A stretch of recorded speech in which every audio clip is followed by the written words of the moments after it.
안녕하십니까 패친 여러분. 6월 10일 금요일입니다. 이데일리 조영훈의 시시콜콜 뉴스 브리핑 즐거운 마음으로 시작하겠습니다. 오늘은 경제에 관련된 핫 이슈들이 좀 많은데요.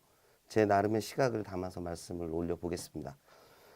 한국은행 금융통화위원회가 어제 만장일치로 기준금리를 0.25%포인트 인하했습니다. 좀 깜짝이긴 한데요. 아주 전격적이었습니다. 이에 따라 한국은행이 정한 그 기준금리는 1.5%에서 1.25%로 낮아졌고 우리나라 역사상 가장 낮은 수준의 기준금리가 탄생을 했습니다. 일단 이주열 하는 총재가 이 같은 금리 인하를 단행할 수 있었던 것은 미국이 금리 인하, 기준금리 인하 시점을 6월에서 7월로 늦출 것이라는 관측이 많아지면서 여유가 생겼던 부분이 있습니다. 아시겠지만 우리 국내 경기는 지금 내수와 수출이 동반 침체하는 양상을 보이고 있습니다. 더불어서 조선사와 해운사에 대한 구조조정을 놓고 한국은행이 무려 10조 원이 넘는 그 자본확충 펀드를 부담해야 되는 상황에 놓여 있었는데요. 이왕지사 지금 이런 경기를 살리고 구조조정을 지원할 수 있는 아주 적절한 골든타임을 활용해서 기준금리 인하를 단행한 것으로 보입니다. 금리 인하가 실제 경기 회복에 어느 정도 도움이 될지에 대해서는 이견들이 많은데요.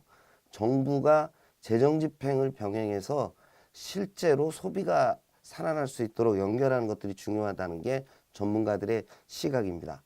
그리고 부작용이 또 있죠. 금리가 떨어지면 가계부채가 가뜩이나 지금 많다는 것 때문에 가계부채에 대한 규제가 나오고 있는 상황인데 가계부채가 더 늘어나지 않을까 이런 후유증을 차단하는 노력도 병행을 해야 될 것 같습니다.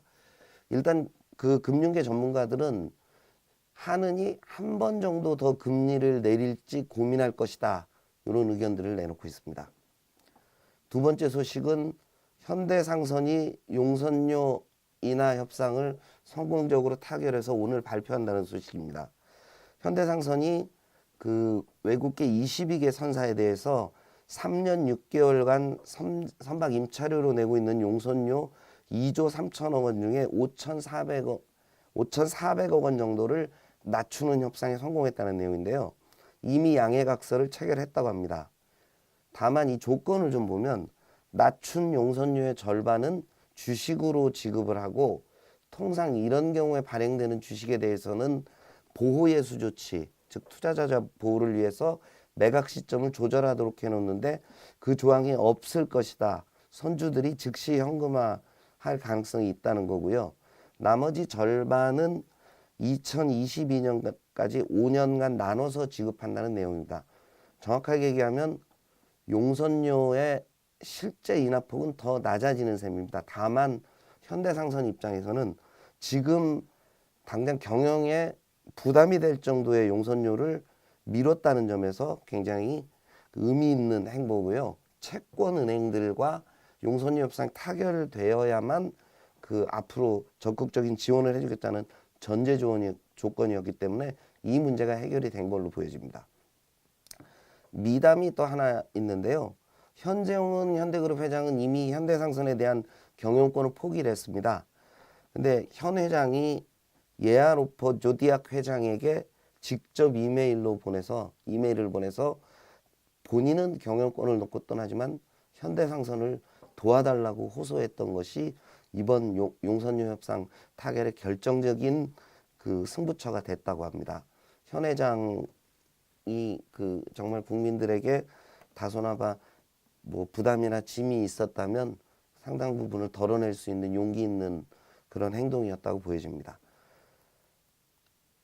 정치권 얘기도 하나 전해드리겠습니다. 국회 원구성에 성공을 했는데요. 미스터 스마일의 별명을 갖고 있는 그 부드러운 남자 육선 의원 정세균 더불어민주당 의원이 국회의장에 선출이 됐습니다. 2002년에 박관용 한나라당 의원에 의해서 그 야당 의원이 국회의장이 된 건 14년 만에 처음입니다. 국회 부의장에는 새누리당 5선 심재철 의원, 더불어민주당 4선 박주선 의원이 맡게 됐습니다. 이 새로 구성된 국회의장단은 전반기 2년을 책임지게 됩니다. 도요타 자동차가 아주 획기적인 그 근무 실험을 단행했습니다. 재택근무인데요. 8월부터 전 직원의 35%인 2만 5천 명이 일주일에 2시간만 회사에 출근하면 되고 나머지 업무는 모두 집에서 보도록 하는 방식입니다. 인사와 격리, 영업, 그리고 연구개발 쪽과 관련된 R&D 인력이 대상이 된다고 그러는데 도요타가 이런 그 극단적인 실험을 하게 된 배경을 보면 경력이 단절된 30대 여성들의 이직이 너무 많고요.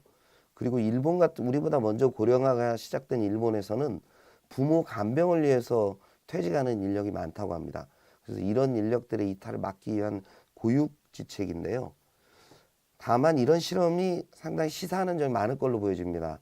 미국이나 유럽의 주요 스타트업을 비롯한 기업들의 경우에는 장소가 중요한 게 아니고 어떤 성과를 내느냐 중심의 문화가 자리 잡고 있어서 재택근무가 상당 부분 활성화되어 있는 측면이 있습니다.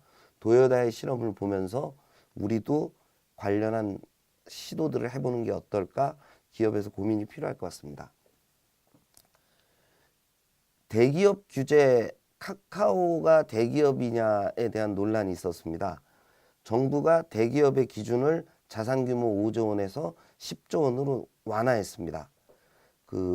재벌 경제력 집중을 막기 위해서 대기업 집단 지정을 하고 있는데요. 지나친 규제가 투자 활동을 위축시킨다는 비판 때문입니다. 카카오를 비롯해서 셀트리온, 하림 등이 37개 기업이 혜택을 보게 되는데요. 9월에 이 제도가 시행이 되면 대기업의 숫자는 현행 65개에서 28개로 줄어들게 됩니다. 문재인 더불어민주당 전 대표가 가덕도에 갔는데요. 신공항 유치를 결의를 하기 위해서였습니다.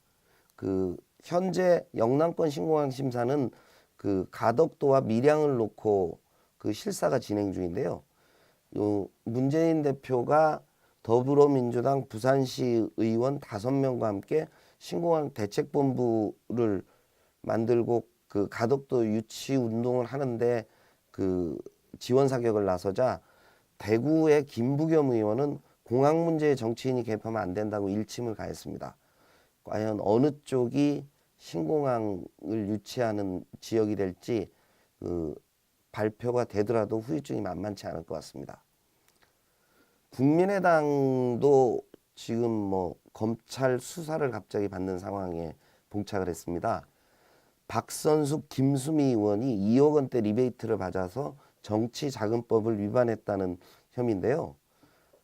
서울 서부지검은 어제 김수민 의원이 대표를 맡고 있는 브랜드 호텔 벤처기업인데 등 6곳에 대한 압수수색을 단행했습니다. 성보 홍보업체가 리베이트를 브랜드 호텔에 보냈고 그 자금을 선거에 썼다는 얘기인데요. 안철수 국민의당 공동대표도 굉장히 곤혹스러운 입장일 것 같은데 검찰 수사를 예의주시하겠다고 그렇게 얘기를 하고 있습니다. 대우조선 부실 경영에 대한 검찰 수사도 속도를 내고 있는 것 같습니다. 대검 부패범죄특별수사단에서 남상태 전 대우조선 사장 측근에게 대해서 산업은행이 특혜대출을 해줬다는 혐의를 포착했다고 합니다. 남 사장 대학 동창이 경영하는 기업인데 다른 은행들보다 이자가 낮은 4%대 우대금리를 적용했다 그러는데 이제 대우조선해양과 산업은행에 대한 수사는 이제 시작 단계이기 때문에요. 파장이 어디로 흘러갈지 좀 잘 지켜봐야 되겠습니다. 단통법이라는 말은 많이들 들어보셨을 텐데요. 단말기 유통법입니다.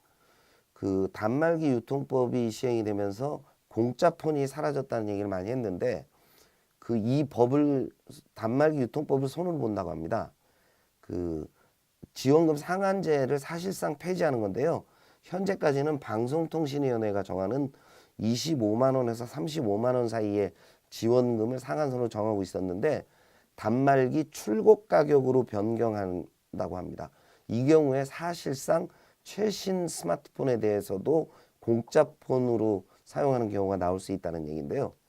지금까지는 1년 6개월이 지난 그 올드 모델에 대해서만 그 지원금 상한 적용을 받지 않았었습니다. 아마 요 공짜폰에 대해서는 관심들이 많을 텐데요. 2대1에서 자세하게 분석한 기사를 참조해 주시면 좋겠습니다. 주말을 맞아서 2대1리 오프라인 지면에서는 금화 이글스 열풍이라는 기획 보도를 그 오늘 아침자로 내보냈는데요. 한화 이글스가 금화 이글스라고 합니다. 원정 경기 때마다 그 떼관중을 몰고 다닌다는 얘기인데요. 그 한화 이글스는 잘 아시겠지만 리그의 최꼴찌 팀입니다. 과연 근데 수도권 원정 관중 동원 1위에 오른 비결은 무엇인지 이 티켓 파워의 힘을 분석한 내용입니다. 한번 잘 재밌게 읽어보실 수 있는 내용인 것 같고요. 주말인데 내일 어떤 활동들 계획하고 계신지 모르겠습니다.